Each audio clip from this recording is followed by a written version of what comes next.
সকালটা শুরু হলো বৃষ্টি দিয়ে। বৃষ্টি দেখতে দেখতে সকালটা শুরু করলাম আজ। খুব ভালো লাগছিল বৃষ্টি দেখতে। বৃষ্টির সাথে ছিল প্রচণ্ড তীব্র বাতাস। মনে হচ্ছিল আমি সমুদ্রের পাড়ে দাঁড়িয়ে আছি, জানালার ধারে। এরপর আমার দৈনন্দিন কাজ শুরু হলো। বাচ্চাকে রেডি করলাম, রেডি করে স্কুলের উদ্দেশ্যে রওনা দিলাম। ওদেরকে স্কুলে দিয়ে এসে তারপর কিছু কেনাকাটা করার জন্য কার্ফুর গেলাম। বাসায় এসে এরপর রান্না শুরু করলাম। আজকে শিমের বিচি আর চিংড়ি মাছ। এরপর রান্না পর্যায়ক্রমে চলতে থাকলো, সাথে আমার বাচ্চার জন্য খাবার রেডি করলাম।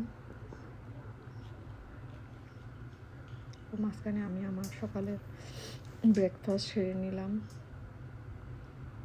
ব্রেকফাস্ট শেষ করতে দিতে আমার রান্নাটা শেষের দিকে।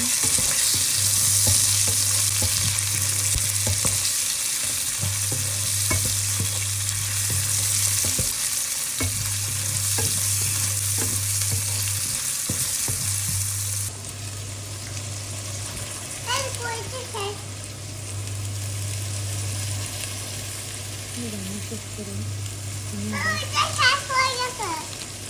বাহিরে বের হলাম কাপড় শুকানোর উদ্দেশ্যে। কারণ প্রচণ্ড তীব্র ঠান্ডা, তার মধ্যে বাসায় কাপড় শুকানো খুবই ঝামেলার বিষয়। বাসা খুব এলোমেলো লাগে আমার, সেজন্য বাহিরে রওনা হলাম কাপড় শুকানোর উদ্দেশ্যে।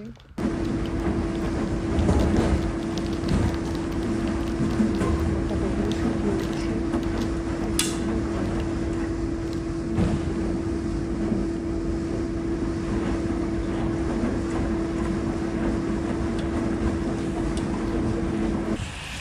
আমার বাসায় একটু ভিজে থাকলাম বৃষ্টির মধ্যে।